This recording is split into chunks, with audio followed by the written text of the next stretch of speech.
गुरुर्ब्रह्मा गुरुर्विष्णु गुरुर्देवो महेश्वरः गुरुः साक्षात् परब्रह्म तस्मै श्री गुरवे नमः।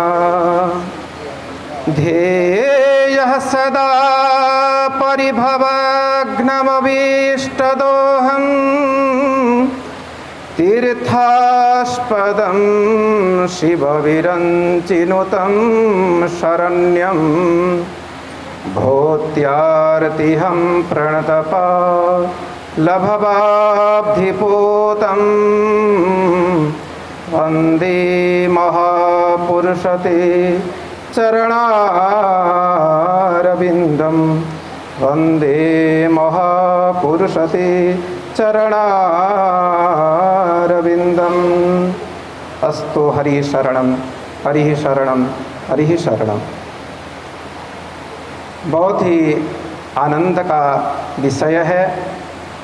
आज श्री श्री पुरुषोत्तम ठाकुर अनुकूल चंद्र जी के 137वां जन्मदिवस समारोह माँ पतित पावनी भागीरथी गंगा एवं हरिद्वार के आराध्या देवी माँ माया देवी के सानिध्य में हम सभी लोग उपस्थित होकर के जो इतनी बड़ा कार्यक्रम आज यहाँ पर आयोजित किए हैं, इसके लिए मैं क्या कहूँ, अपना अंदर कोई शब्द नहीं है जो व्यक्त कर सकूँ कि इस आयोजन का क्या महत्व है।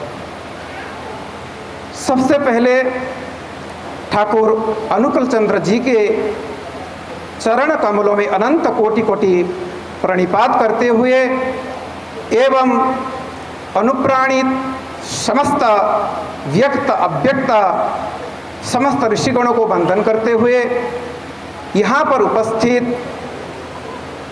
ठाकुर जी के चरणों में समर्पित जीवन बिताते हुए समस्त स्नेहीजन एवं माताएं सभी लोगों को मेरा विनम्र कोटि कोटि प्रणाम।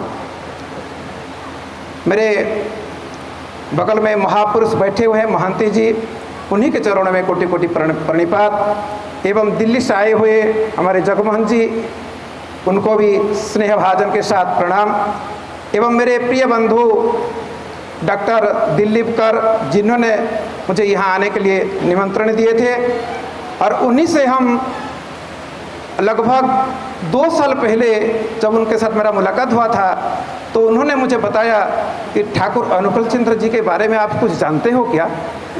तो मेरे को स्मरण आ गया, जब मैं छोटा था हमारे गांव में एक भजन चलता था।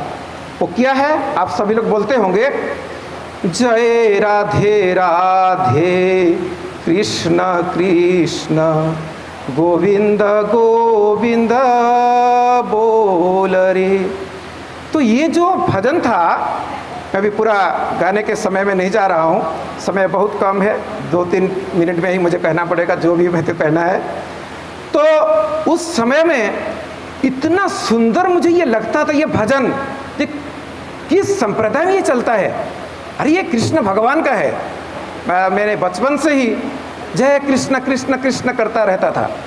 लेकिन उस मंडली में हम छोटे जब थे, ठाकुर अनुकूल चंद्र जी के बहुत सारे संप्रदाय के लोग एकजुट होकर के ये भजन को गाते थे एवं अपना अंदर ठाकुर अनुकूल चंद्र जी का जो तेजोमय वाणी है उसको प्रस्तुत करते थे।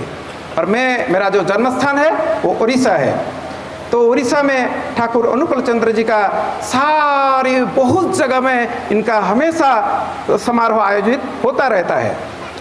तो आइए, ठाकुर अनुकूल चंद्र जी ने जो सत्यानुसरण एक पुस्तक लिखे हैं, विरासत इनको बोला जाएगा, विरासत, वो पुस्तक मुझे प्राप्त हुआ हमारे दिलीप कर जी से, डॉक्टर दिलीप कर जी से।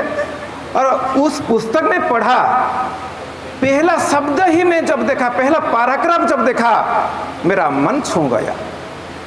उस पुस्तक को मैं हमेशा अपना साथ रखता हूँ। उस पुस्तक में लिखा गया है कि देखो, सारे जीवन की जो मूल्यवान चीज है ना, वो तुम दुर्बलता को छोड़ दो, सब कुछ मिल जाएगा। तुम दुर्बलता को छोड़ दो। तुम क्या है? तुम आत्मा हो, तुम एक चेतना हो।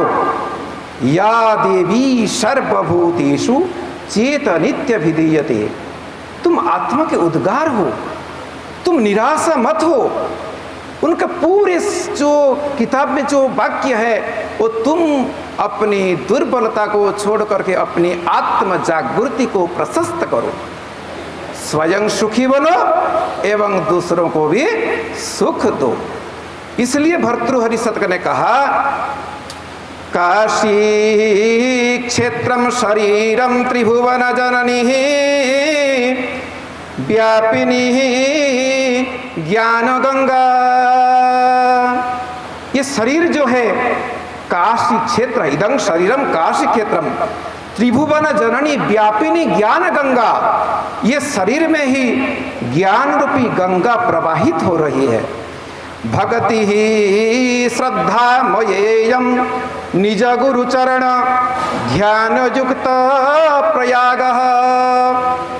और क्या है ना, भक्ति एवं श्रद्धा के साथ गुरुदेव के श्री चरणों में अपना यदि मन को हम समर्पण करते हैं तो प्रयाग के स्नान से अधिक फल आपको प्राप्त होता है। और क्या बोलते हैं ना, विश्वे सोयम तुरीयम सकल जनमनः साक्षी भूतांतरात्मा। ये जो साक्षी रूप में सभी के अंदर आत्मा स्वरूप जो विराजमान है वही सब कुछ है।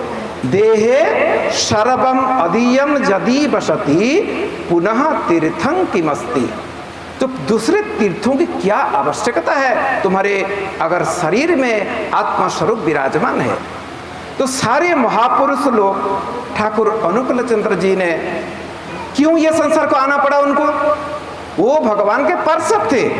ये संसार को आए क्यों? क्योंकि हम दुखी दरिद्र लोगों के लिए, हम लोगों को चेत करने के लिए, हम लोगों को समझाने के लिए कि तुम किधर हो और किधर जा रहे हो, उधर आ जाओ। इसलिए बोलते हैं